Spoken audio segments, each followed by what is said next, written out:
Oh, sorry, the restaurant won't be open for another half an hour. Well, I wasn't coming in for lunch, just reconnoitering the territory. What for? To declare war or make a takeover bid?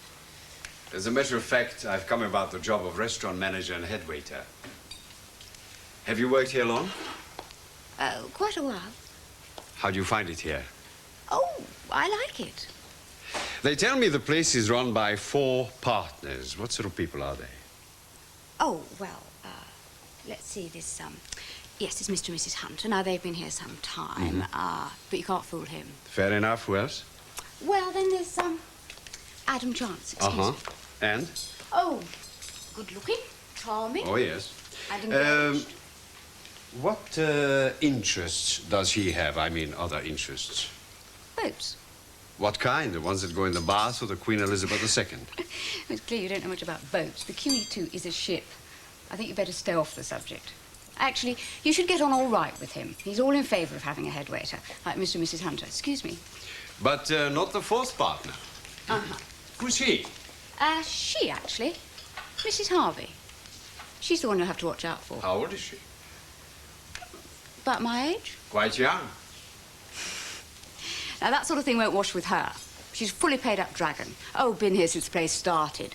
Oh, girl and hag. Now, if she takes a dislike to Mrs. Harvey? Divorced. Frustrated, I suppose.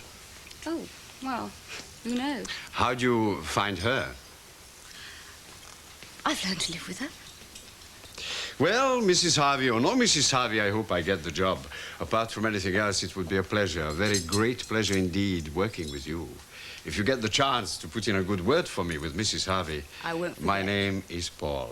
Paul Ross. And I'm Jill. Good luck with the dragon. Mr. Logan's moving out tomorrow, did you know? Moving out? Yes, he's found a room in the village. More private. I think it'll suit them better. Well, that's probably what he came round to tell her this morning. I wonder where it is. Oh, the same place as Miss Luke's, at Mrs. Price's. Mrs. Price's? Where? All that fuss and palaver about being talked about with him staying here, and now he moves in with her? Oh, I don't think they share the same room. No, of course they're not. You watch your tongue, Glenda. Things like that can get about, you know. Still, it's funny, isn't it, when you come to think of it? Morning, ladies. Mr. Chance's car keys. His car's in the car park. Thank you, Mac. What's the joke? I could do with one this morning. Nothing really, Mac. Just us being daft as usual. Listen, was that you last night, quite late, moving around next door? Oh, banging, yeah, that was me and Trina. Measuring up again. What sort of state's it in? Not so good. Needs a new fitted kitchen, fitted wardrobes and all that. Still, you can do without that for a while, can't you? There's no hurry. You don't know her, Trina. She wants everything done before we move in. She's even talking about an open-plan living room. Ooh, that means knocking down an inside wall, doesn't it? Yes, for a start. I'll see you all later. Bye. Bye, Mac. What he was saying about the house, all that do-it-yourself stuff, I hope he's not going to get carried away. It can cause a lot of trouble with the neighbours, you know. All that noise. Unless he knows what he's doing, it could be dangerous. Hello? Anybody at home?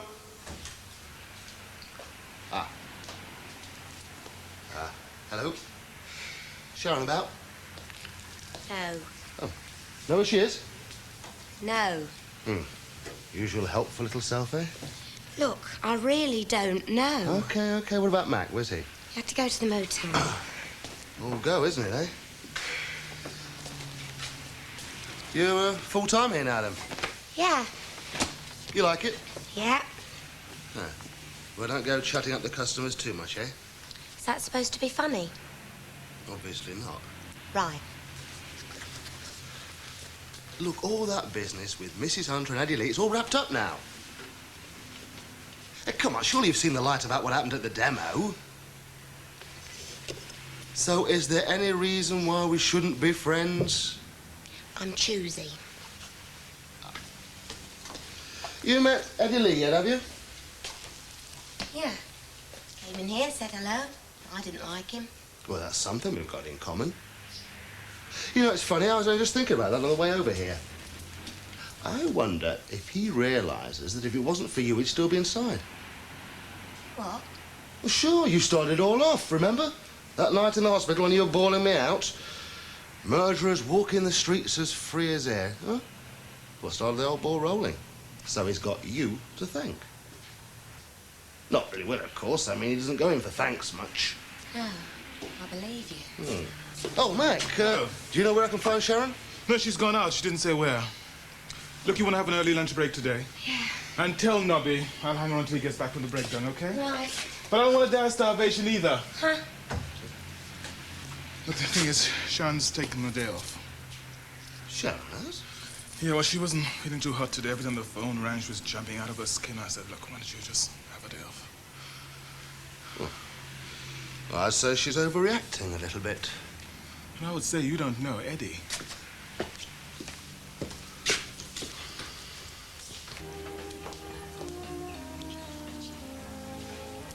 Mr. Ross, one or more of the directors will see you this evening at 6:15, if that's convenient. Yes, of course. Which directors will it be, do you know? They didn't say. It all depends on how their work goes for the day. As one hard-working wait slave to another, what are they like, these directors? I don't think it would be proper for me to discuss my employers with, if you don't mind me saying, an outsider. From what I hear, there's only one director I have to worry about, Mrs. Harvey. She's a bit of a dragon, apparently. Who on earth told you that? Oh, one of the girls in the restaurant. Tell me, how would I recognize this Mrs. Harvey if I saw her? Well, she's fair, about 30, and oh, there she is over there. The lady in the tweed dress? No, the other one. That's Mrs. Harvey. That's her. What is her first name, do you know? Jill. Mrs. Jill Harvey. Thank you.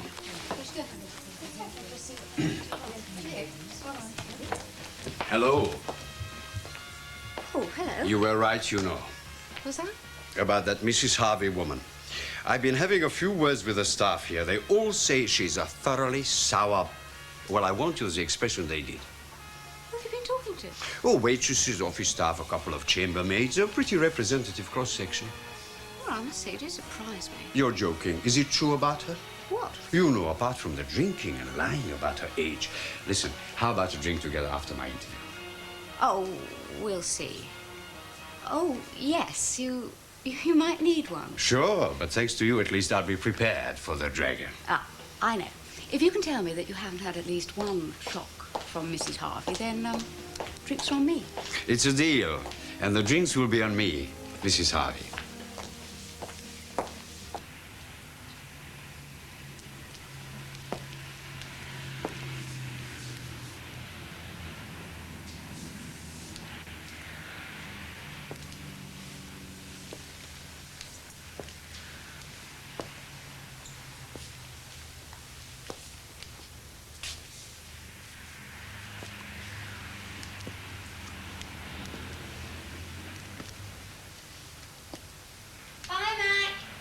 You weren't supposed to be here. I'm just going. Don't know how long Nobby will be. I'll survive. Okay, see ya. Good luck. Try.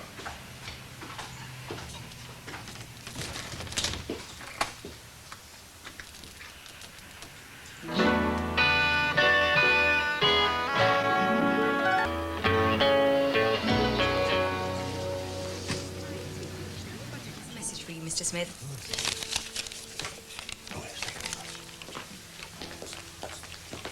Father, what is it? Is something wrong? There's nothing wrong, Rashida. On the contrary, everything is fine. Fine indeed.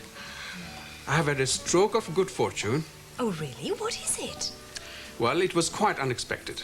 Some time ago, I wrote to the London office of Lieberman Duval, asking them for my wholesale distribution company to be appointed as their sole agent for British Midlands. Should I know this company, Lieberman Duval? Should you know it? Good heavens, daughter. This is one of the largest pharmaceutical manufacturers in the whole world. Excuse me, Father. Okay. Thank you. Do you think you could take a few minutes off from your duties? Of course. Ellie, could you look after the desk for me? Yes, I will, Rashida. Well, as I was saying, this morning, just out of the blue, this man who had come up from London telephoned me, made an appointment, and wanted to see me right away. Well, in brief, my wholesale company has been appointed the exclusive distributor for Lieberman Duval's products for whole of this region. Congratulations, Father. Thank you, Rashida. This is a very important contract for me, Rashida. Of course. And you came straight here to tell me. I'm honored. No, I didn't come here to give you the news. It was to tell the directors of the motel for my new plans. The directors? I don't understand. Well, I have decided to withdraw my offer from the new share issue. Oh? And I thought you were determined to purchase the new shares. Yes, I know, but it's more convenient to withdraw. You see, it so happened that Lieberman Duval have imposed a very unusual condition. Oh? I must make cash advance against their first deliveries as a token of good faith. So it was really choice between that and the motel. Yes, I understand. And I have decided not to pursue any action against the motel. That is very generous and forgiving of you, Father. I better go and inform them of my decision, don't I? Yes, you must.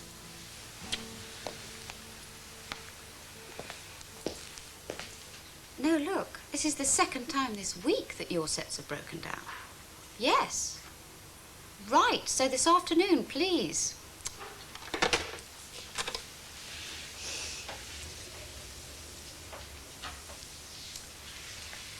Come in. Oh, I'm awfully sorry, Mrs. Harvey, to interrupt you at any convenient time. That's all right, Mr. Malik. What can I do for you? Well, I'm sure you're wondering why I have come to see you. In fact, I should have liked to see all the directors at the same time. Sorry, there's only me here at the moment. Mr. and Mrs. Hunt will be back this afternoon, if you'd like to hang on till then. Alas, my news will not wait. I don't know how to put this to you, Mrs. Harvey, but I have decided to withdraw my offer from the new share issue. Really? Well, this is very unexpected.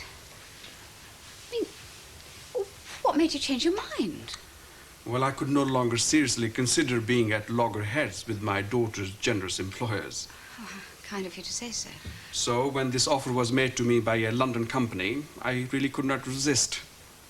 Oh. Well, I'm glad things are going to be settled amicably. And may I hope that our small upsets between us will not affect my daughter's, employment at this place. Oh, no, there's never any question of that. We're very pleased with her. How very kind of you to say so. So, may I take your leave? I'll be seeing you, Miss Harvey. Yes, goodbye, Mr. Malik. Goodbye. Goodbye. Oh, Mr. Malik, what was the name of the firm that made you the offer? I don't suppose you would have heard of it. Lieberman Duval.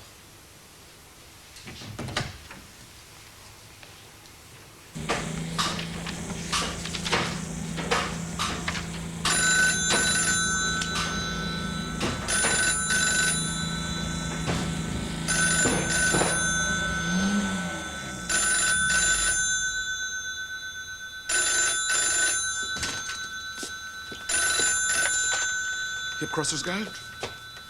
Ah, yes, Mrs. Raymond. What seems to be the trouble? Ah, cutting out the lights. Sounds more like the idler.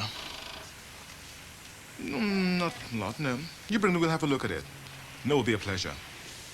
Fine, Mrs. Raymond. Bye. Very impressive. That's what I call a proper gent. A ladies' man, no less, eh? What do you want, Eddie? A chat. Look, I'm holding the fort of my own. Nobby's out on a breakdown and Carol's out to lunch. I haven't got time for a chat. That's tragic, isn't it?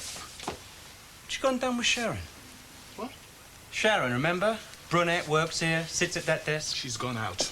Well, I don't think she'd become invisible. Where? I don't know. Shall I tell you something, Mac? You were a lot more helpful to that bird on the phone just now. She gone to pick up some spare parts somewhere? Look, I don't know, and that's honest. I wouldn't call you the world's best foreman, do you know that? Sit down. Oh, listen, Eddie. Hey! And me. Just do as you're told, eh? We don't want things, getting heavy around here, do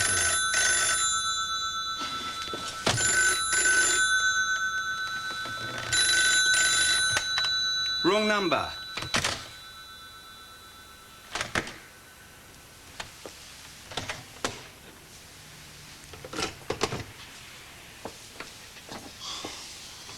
Now, what I'm after, Mac, is a bit of cooperation. Nothing fancy, just a bit of info. And you're the lad to come across, ain't you? But the one thing I can't abide is being messed about or given the runaround. You know what I mean? Look, I'm sorry, but I can't be of any help. It's an admission of defeat, Mac. Don't ever do that if you want to get on in this world. Of course you can help me. If anybody's going to be any help, you're the fella. My wants are very simple, they really are. Where is she? I told you, man. That's the point, Mac. You did not tell me. Now, if you'd have told me, I wouldn't be here now, would I, sunshine? I'm waiting. I told you the truth.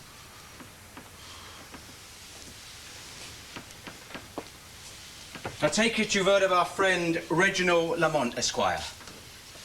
No. You really do live in the dark, don't you, eh? Say one thing for Reggie, runs true to form. We had this little deal, Reggie and I. I mean, do stop me if you think you've heard this before, won't you?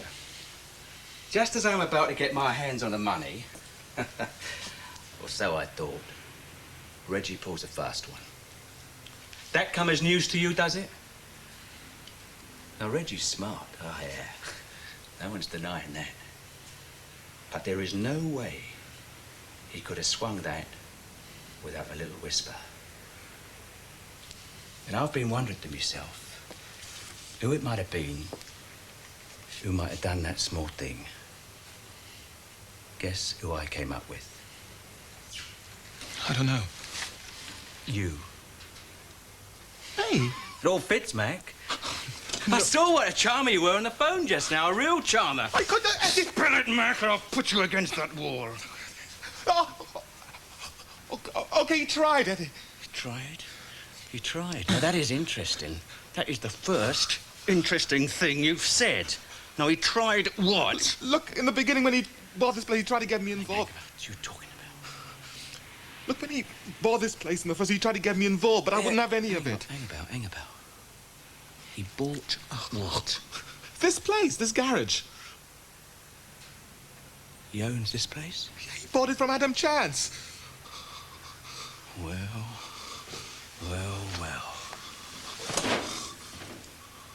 You do come up with some real gems, don't you? One more thing, Mac. Now listen, Eddie. One more thing. The kid of his. Boy in blue. Ashley. Coming here a lot, does he? Yeah? In and out? No Sharon. Yeah.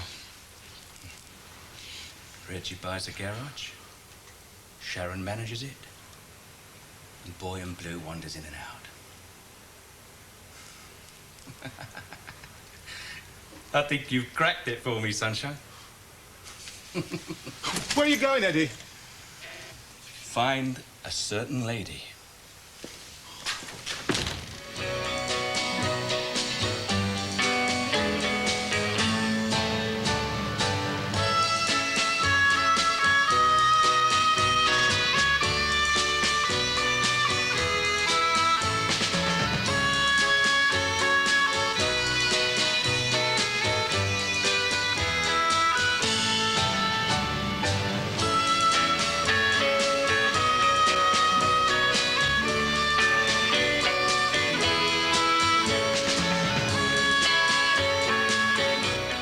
Look, you've got to find her before he does, Ashley. He's an animal, that man.